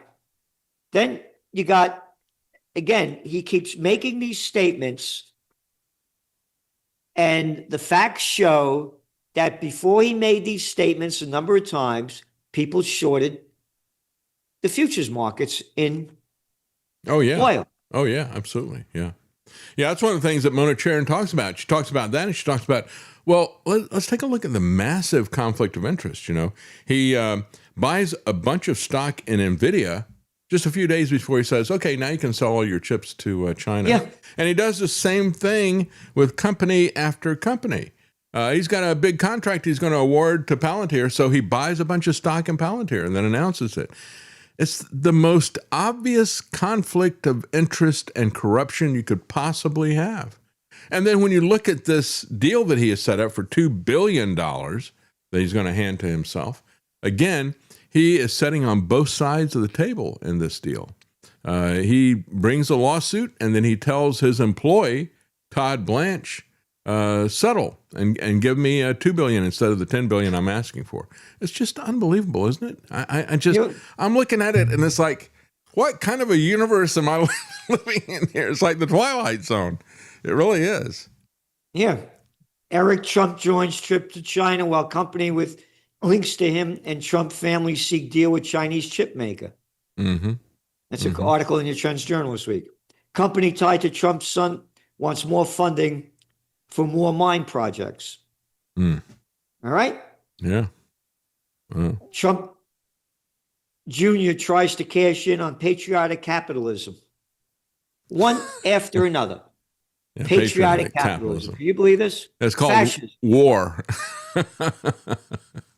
So this is serious because it is. they're going to keep doing this. Again, Trump threatens Iran with big hit if deal isn't reached in coming days. Yeah, we got another 3 years of this stuff. You know, I know. How much? That's what he worse can it says. get? Then he reverses it. Mm-hmm. And the markets, he's doing everything he can to keep the equity markets up and oil prices down. Wow. End of story. They're playing the game since the war began on February 28th. And again, Israeli media is reporting that Israel expecting and planning to rejoin U.S. strikes on Iran. According to Israel's Channel 12, Israeli Prime Minister Benjamin Netanyahu convened a meeting of his top military officials on Monday night to discuss the possibility, and he has canceled court testimony scheduled for Wednesday with no opposition from the prosecution. I got a comment here from High Boost. He says, David Trump said this would be the most transparent administration ever. He wasn't lying. They are transparently corrupt in front of everybody's face like nobody else before. That's absolutely true, isn't it? Perfectly said. Yeah, it just it's crazy. And I imagine what Mona Charen had written about the day before all this stuff about the slush fund hit, the 1776 slush fund, was the fact that he had traded 3,700 times last quarter. I mean, he's doing 40 trades a day, Gerald. And all these people on Wall Street are saying, what in the world is he doing? This is a guy who is tweeting around the clock and trading stocks around the clock. I mean, he's either got an army of clones that are out there doing this, or he's not doing much of anything else, is he? But it is truly amazing that he is churning the stuff this much. But when you look at the fact of what the stocks are that he's buying these stocks and then selling them after, doing a pump and dump. So I'm going to buy it. And, the old expression is you buy on rumor and then you sell on news, right? Well, he buys because he knows what the news is going to be the next day. Yeah. And then when the news comes out, he sells it. And I bet if you went back, somebody is probably going to do this and time this up with his announcements for Palantir and for NVIDIA and other companies like that. They'll probably go back and look at this in terms of a timeline and see that's exactly what this crook is doing. It disgusts me. Absolutely disgusting. Yeah. She points That out. is serious. Yeah, she points out, she said, if you go back to 2015, the U.S. wasn't clean, but it was relatively clean. There's an organization that does a rating for this. It's called Transparency International. Again, there's our transparency. And they rate all the countries based on whether or not they are clean or corrupt. In 2015, we got a score of 76, which isn't all that great, but it got us into 16th place in terms of the cleanest governments. We have now dropped to 64th. Wow. And falling fast. That's what What's Trump the name of that group? Transparency International. Yeah, look it up. And they go through and they rate countries based on corruption. It's kind of interesting. Jim Rogers, I remember a book that he wrote back in the 70s called International Biker, I think, or something like that. And he and his girlfriend went around the world on a bike. Of course, they had to take a boat over a lot of it that was water, but they would just ride their motorcycle through different countries. And he said, I found out pretty quickly that if you look at the difference between the official exchange rate and the black market exchange rate, he said that kind of became a metric for the corruption in that country, which I thought was kind of an interesting thing. But here's another metric from Transparency International. And we are falling fast, dropping like a rock. It's again, it's one president after another has done it. Look at Bill Clinton. Doing away with so many antitrust laws, Glass-Steagall Act, on and on. They keep building on each other, and it is really kind of like the left-right Here's another march. one. Yeah. Here's one that nobody talks about. Again, I can't stand any of them. To me, it's a crime syndicate. Yep. And there's this guy, the Nobel Peace of Crap Prize winner, who lied his way into office, Barack Obama. Mm-hmm. As soon as he got into office, the Afghan troop surge. Yeah. Oh, the little guy that couldn't fight is a little nothing of a boy, like the rest of them that love war that never fight. Mm-hmm. I want that guy Gaddafi out of there.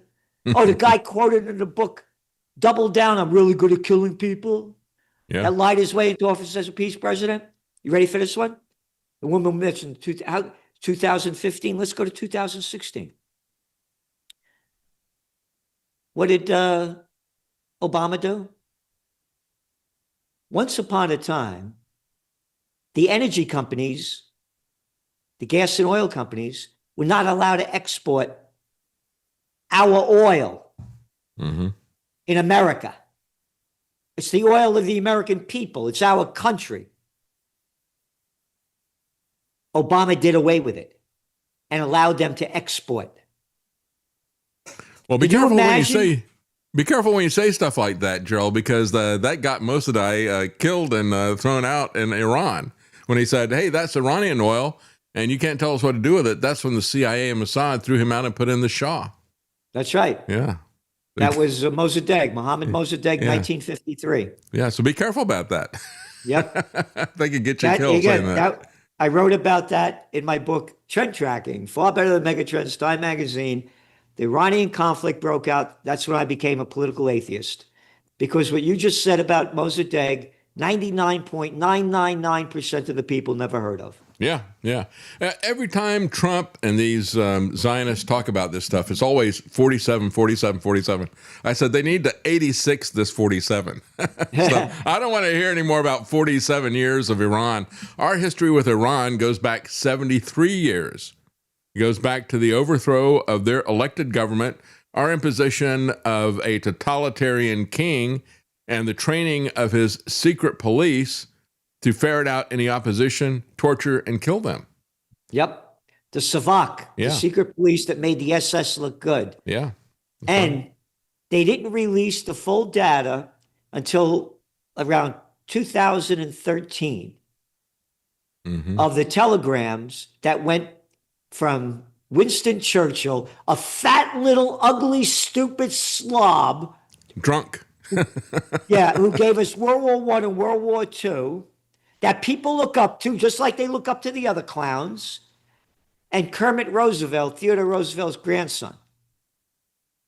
Telegrams from Churchill to Roosevelt, how we have to overthrow Mossadegh to get the oil back. Basically, the oil does not belong to the Iranian people. It belongs to Anglo-Iranian Oil, better known today as BP, and Standard Oil, better known today as ExxonMobil.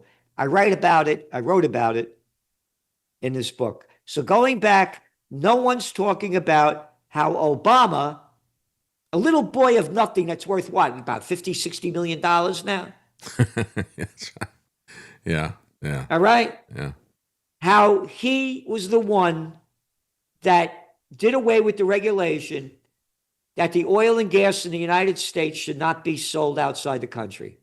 So could you imagine if that law was still in place? Oh, the average price of a gallon of gas now, what, $4.55? Average price. Yeah. What was it? What was it the day before Trump launched the Iran war? $2.91. All right? Yep. That's right. From March to May, from $2.91 to $4.55. Yeah. We just diesel had prices have gone up 60%. Yeah, and airline fuel is even worse than the diesel. Yep. You know. Yep. And so you look at this, and they just did a week or two ago. They had an interview with the Chevron CEO, and they were talking about that very thing. And he said, "Well, you know, it's a global market. We're going to sell this everywhere." And that's one of the reasons why, when you look at what happened with the 73 oil embargo, as I've said many times, that was only against the United States, and we only got 15% of our oil supply of one country from the Arab countries that put the embargo on. But look at the economic disaster that came from that. And this is much bigger. What is happening in the Strait of Hormuz is much bigger than that. And go ahead. This is a global crisis. This thing, again, it's in your Trends Journal, in your Trends on the Geopolitical Economic Front special report. Iran war disrupts oil supply. Yes. World's economy on borrowed time. That's what they're coming out with as massive oil crisis looms. Yeah. Iran war turns oil glut into a deficit. That's according to the International Energy Agency. Oil reserves dwindling at a record pace. All right? It's one after another. The damage that this thing has done. And by the way, one of the reasons why gold prices are going down, gone down. Here, it's in your, we'll find it here in our economic update to give you the exact wording. I don't know what I did with it here, but Turkey, here it is. Are you ready? Again, the primary reason for the sell-off are that nations' economies are in steep decline as a result of the Iran war, And nations such as Turkey and Russia are selling gold to help pay off their debt load and cover their losses. Yeah. It's reported that Russia sold 22 tons of gold through April, while Turkey sold 60 tons in March to shore up its fiscal needs. Wow. And we have a whole article about they're hiking, their central bank is hiking its interest rate to fight inflation. Mm-hmm. Mm-hmm. And India as well, because India's got currency issues with this, and part of it is tied to the price of oil that they have to import. So this is having massive effects in so many different areas. I mean, food, in terms of fertilizer and other things like that. This is building up for a famine. Even supplies that are going to be affected in terms of things like helium used in semiconductor manufacturing. So it's not just the oil, but the oil is so foundational. We all saw this back in the 1970s, didn't we? It is kind of a slow-moving juggernaut of destruction. It takes it a while to get going, and it has a lot of inertia in it. And once this thing gets going, you can't just stop it. It's like the Titanic. You might see the iceberg over there, but you can't turn the ship fast enough because of the momentum that you've got going. Perfectly illustrated. And again, we're going to have what we call dragflation. Mm-hmm. Because I mentioned what's going on in Turkey. I just mentioned Turkey, but other nations are raising their interest rates because of inflation. Mm-hmm. So that's going to bring down their economy. Mm-hmm. But it's not going to stop the inflation that's being caused by this oil crisis and continuing war. Yes, that's right. I said so that, they say stagflation. No, it's not going to be stagnant. It's going to be declining. Yeah. It's going to be dragflation. And you've said this for quite some time, based on the fundamentals of quantitative easing and easy money and all the rest of the stuff that was baked in after the last economic crisis where they pumped and dumped everything.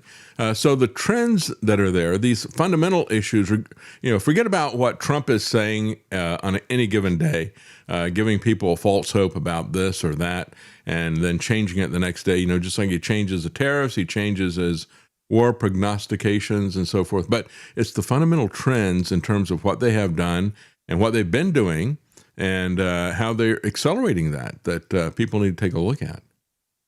With all due respect, you said he's changing it day after day. That's not true.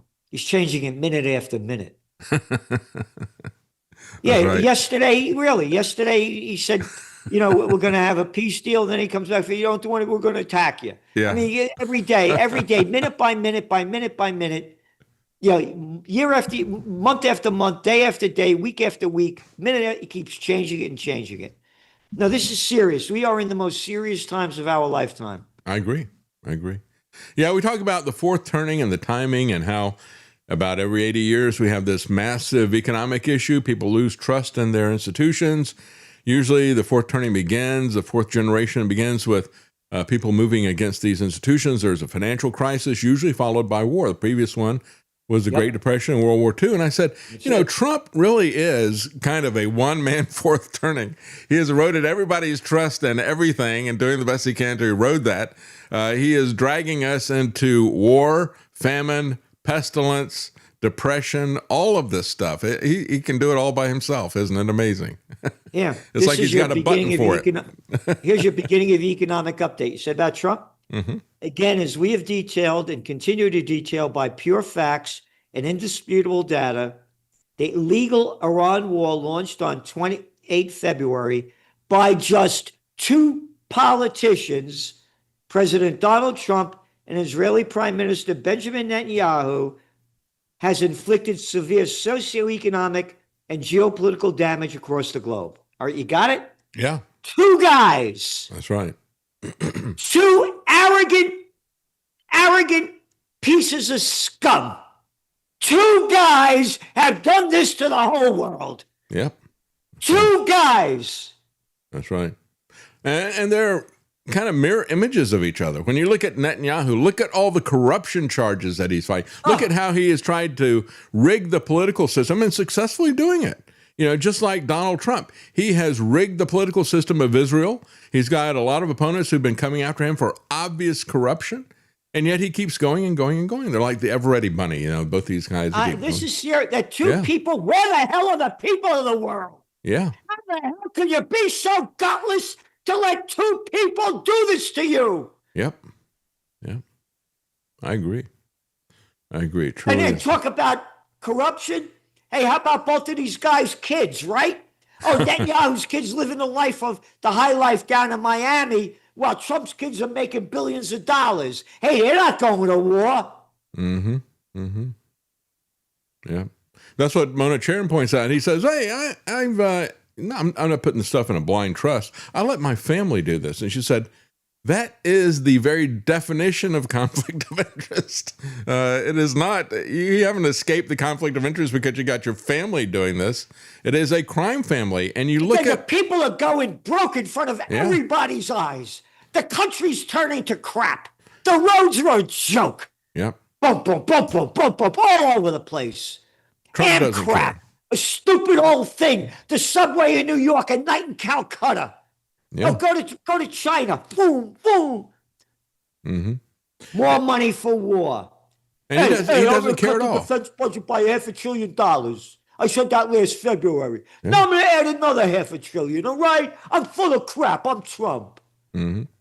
As we say, it's not bullshit. It's Trump shit. You got to get rid of the word bull out of it. Yeah.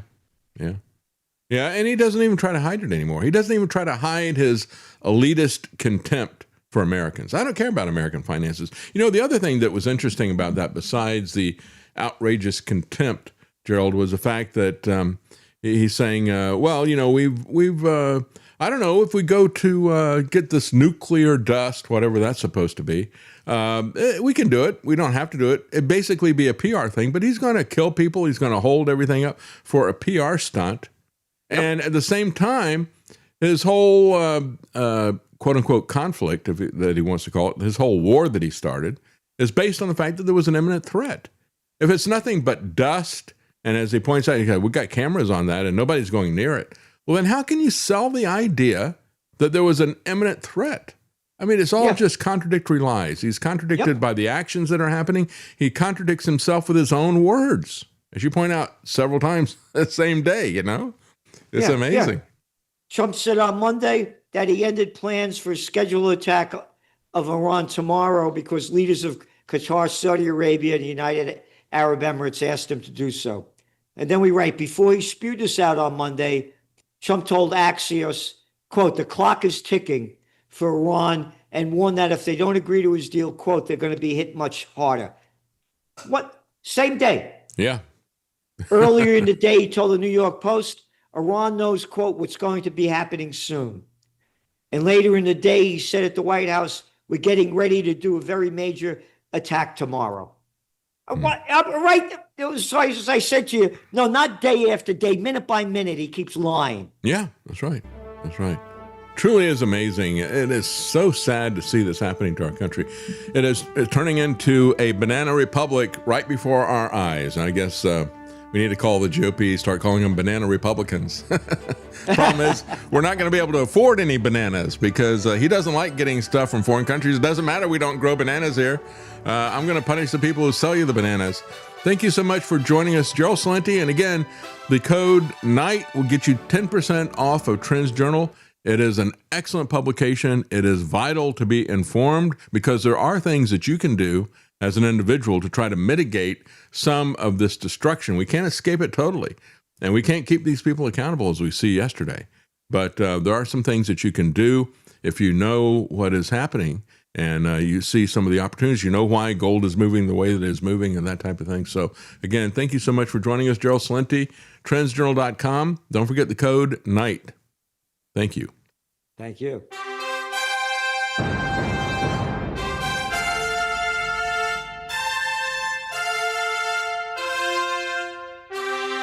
The common man. They created Common Core to dumb down our children. They created Common Pass to track and control us. Their Commons Project to make sure the commoners own nothing. And the communist future. They see the common man as simple, unsophisticated, ordinary. But each of us has worth and dignity, created in the image of God. That is what we have in common. That is what they want to take away. Their most powerful weapons are isolation, deception, intimidation. They desire to know everything about us while they hide everything from us. It's time to turn that around and expose what they want to hide. Please share the information and links you'll find at thedavidknightshow.com. Thank you for listening. Thank you for sharing.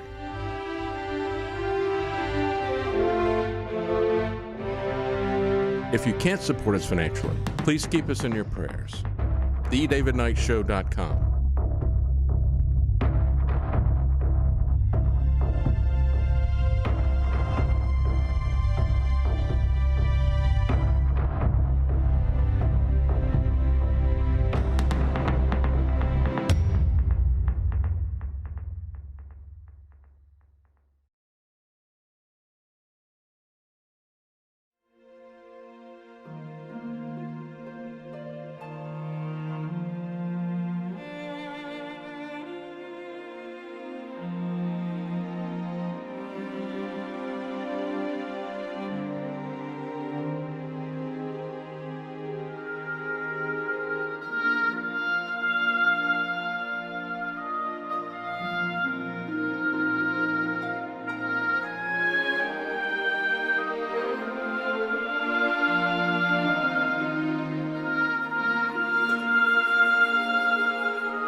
Defending the American dream.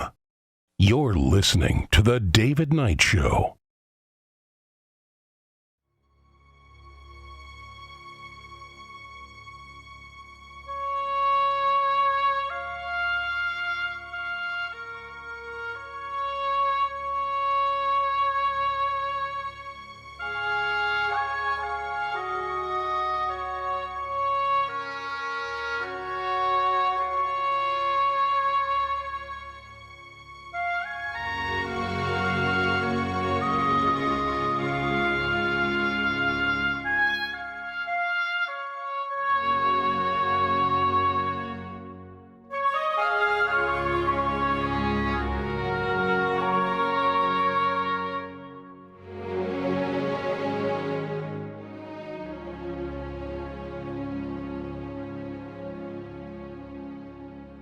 You're listening to The David